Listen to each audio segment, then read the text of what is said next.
with great pleasure, I welcome in Mr. Prince Wimbley. Coopy, welcome into the Blitz. How you doing, man? What's going on, Martin? Man, I love that introduction, man. I feel like somebody this morning. Hey, dude, you are somebody.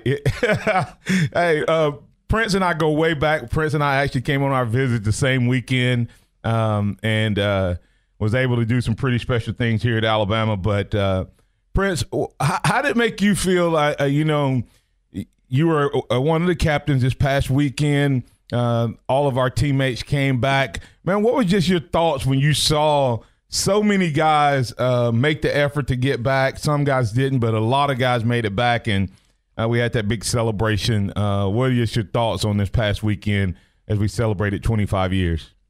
Well, Martin, as you know, man, just our team was so special. That just shows that the brotherhood that we had for these guys to come back on that special occasion, just to enjoy the moment, just to be honored. It was a humbling experience for me, just coming back to Tuscaloosa and seeing all the fans talk about the '92 season. I hadn't seen George in a long time, George Teague, that is. Right. So that was a great moment for me and him to spend some time and rehash some of those old memories that we had in the dorm, and it was just wonderful to see all the guys. Yeah, no doubt, Prince. And as we're going to talk a little bit about this season, this game, and we'll also let you have an opportunity to give an update to the people that what you got going on, what you're doing, and how they can be a part of what all you got going on. So I appreciate you getting up early this morning with me. Prince, you played in an era when wide receivers didn't get to throw the ball as much. So I'm going to ask you, not trying to put you in a tough spot, but Alabama, man, they got wide receivers galore, number one. How hard is it as a wide receiver to play? You know that going in, there's going to be certain plays that's not going to be to you at all. You know, there's going to be the running plays. But then you're playing on the team, and you know that any time a play is called as a pass play, you may be option 1 through 4. How hard is it, and what type of player, person, discipline does it take to do your job every time, every single play when you may or may not get the ball, even when it's called a pass play? Well, first of all, coming to Alabama and being coached under, at first, like you said earlier in the program, Tommy Bowden was my receivers coach when I first came to Alabama, and then of course I played under Woody McCorvey.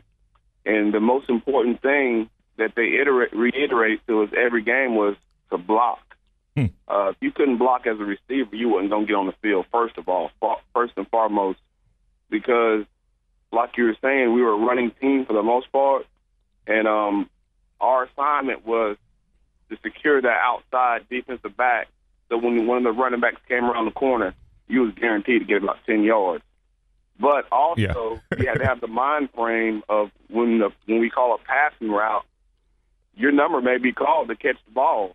So going into the game, we knew we weren't going to get that many touches as a receiver, but we know if we didn't block, we won't be on the field at all, period. So we're just happy to be out there. Hey, speaking with Prince Wimbley, captain, one of the permanent captains enshrined over at Denny Chimes.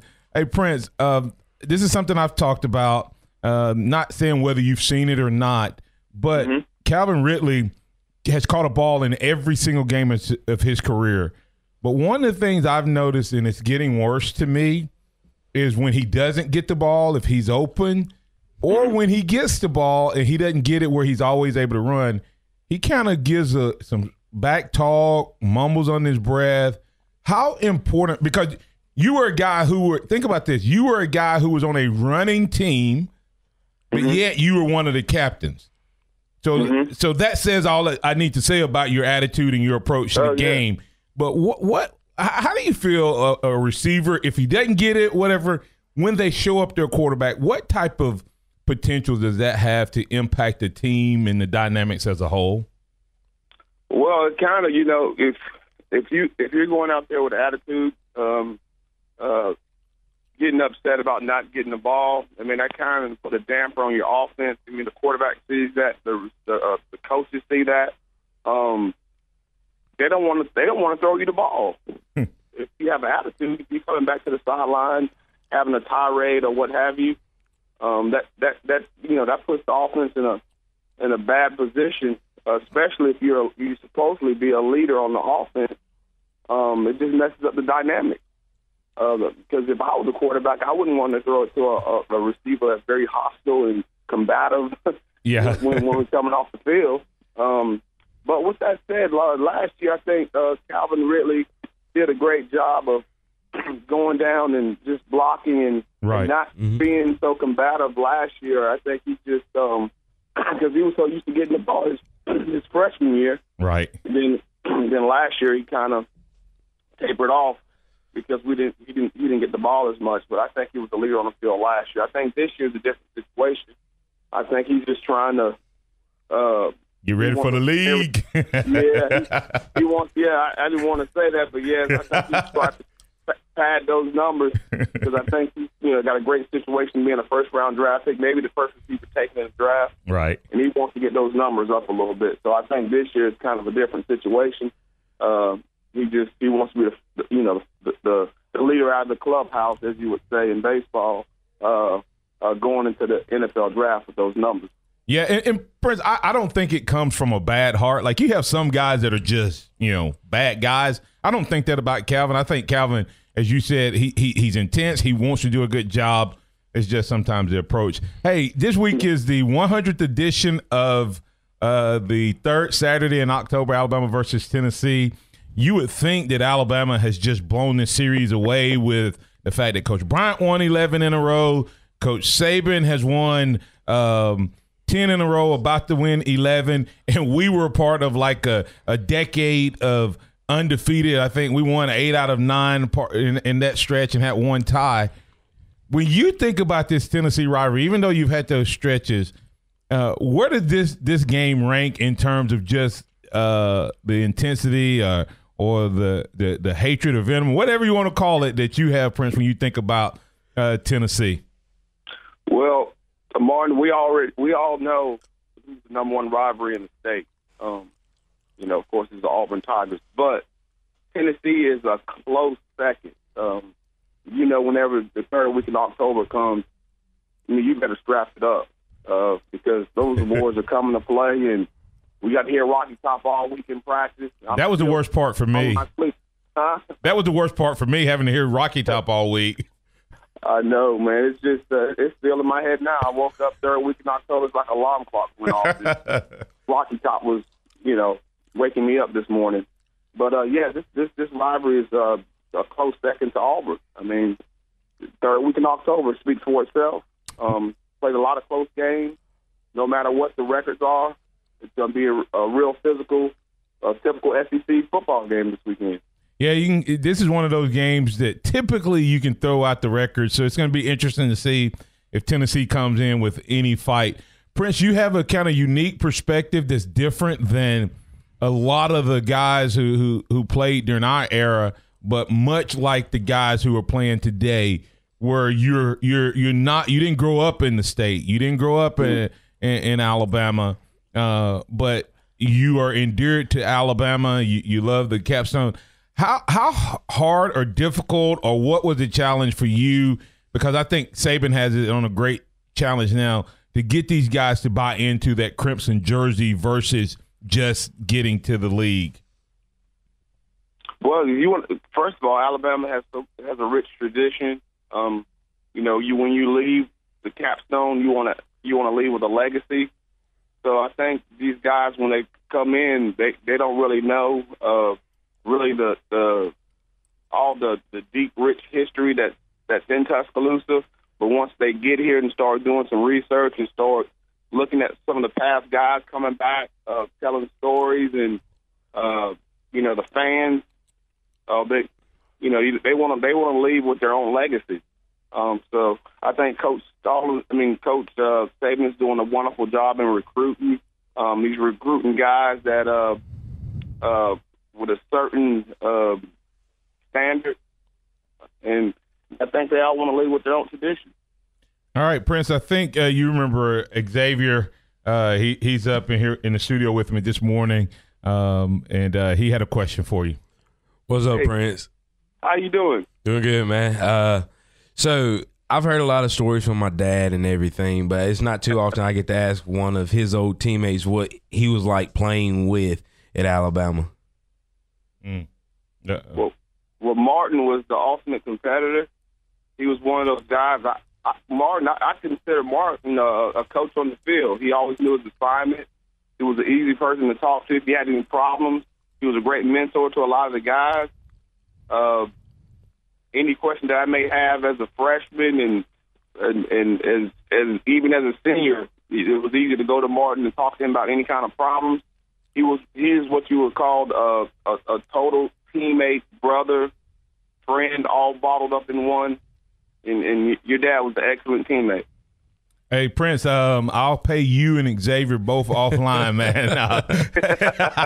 Hey, Prince, one more question, and then I want you to let everybody know what you got going on. Okay. You look at this Alabama team, what Coach Saban is doing is amazing. Give me your thoughts on what you think is going to happen on this Saturday as Alabama takes on Tennessee. Well, first and foremost, if we get our running game going, it's going to be hard for any team to beat the Crimson Tide. Our running game, we got 3 or 4 deep at running back. If we start off with a great running attack, it's going to open up the passing game. Our defense is starting to gel. They're starting to get some continuity. Our defensive backs are shutting the receivers down, and our linebackers are starting to grow and gel together. I know we had a lot of early injuries, but our team's starting to grow from week to week. I think it's going to start off being a close game, and I think, Bama's just going to take over the second half. We have so much depth and so much skill on offense that it's going to be kind of hard for Tennessee to keep up with us. All right. Hey, we're speaking with Prince Wimbley, permanent captain of the University of Alabama on that 1992 national championship team. Did some great things here at the university, on the field, off the field, and still continuing to do a lot of great things that you can be a part of. Prince, tell the people where they can connect with you, and make sure you tell them about stopping by and seeing you on tomorrow night right there in the corner of the Walk of Champions. Okay, first of all, I work at Alabama Central Credit Union. I'm a dealer rep. I deal with a lot of car dealerships throughout the state of Alabama with financing. Second of all, I have Prince Wimbley Productions. I deal with a lot of ex-players on public appearances and autograph signings, and we have, signed merchandise as well. And how can they reach you there, Prince? If somebody's looking to have a player come in, some former players, and they don't know where to go, and they're like, can I get somebody? You're the contact. How do they contact you so that they don't have to try to chase that down, and they'll know that they're getting somebody with quality and character? Okay, just hit me up at Prince Wimbley Productions .com, and I'll have all the information you need, and just leave an email, and we'll contact you. I'll have all my information on there. Prince Wimbley Productions. And that's Wimbley, Wimbley. Go ahead and tell them about where I want them to stop by and see you on tomorrow on their way into the stadium. And I know you got some things going on campus. Yeah. Feel free to come by and see me on game day. We have my wife and I and a friend of ours have a business called Grandma Rosie's Sweet Treats. It's right there by the Walk of Champions to the left-hand side if you're facing the stadium going in. It's a pink tent, and we'll be there from every home game early in the morning and throughout kickoff. It's called Grandma Rosie's Sweet Treats, and we have lemonade shake-ups, sweet tea, snow cones, cotton candy, and feel free to come by and take a picture with me. I'll sign an autograph to purchase, and we have different ex-players that come by from time to time that'll love to take pictures and say hi to you as well. Yeah, that's a great stop right there on the corner of the Walk of Champions. The first booth. I mean, Grandma Rosie's Grandma Rosie's Sweet Treats. That's Prince Wimbley. once again, thanks, Prince, for getting up. And, hey, we're going to have to do this a little more often, man. Love your insight, love your content, and thanks for the leadership you provided 25 years ago. You're getting old, dude. Hey, man, I think we all are. I think you're older than me, Martin. I think so. But, hey, I'm like fine wine, Prince. I'm getting better. I don't know about you, man. Hey, I think we all are. And it's just good to hear your son on there as well. I remember when he was running around the dorm in Tampa. Yeah, that's right. So I know we're really getting old now. But that's right. Hey, he has a 2-month-old, Prince. So he has. I'm gonna have a granddaughter running around in Peppers soon, and I already got a grandson. So. Yeah. Oh my goodness, man! That's crazy. Hey, man, I love it, man. And hopefully, like I said, hopefully we can do this a little more regular. And I appreciate your insight, and I'll be following up with you on that. And I'll make sure I continue to tell some people where they can find you. Okay, I really appreciate you having me on, and thank you for using this platform to talk about what I'm doing in this particular part of my life. And call me anytime, Martin. It's a pleasure being on the show. And roll tide, guys.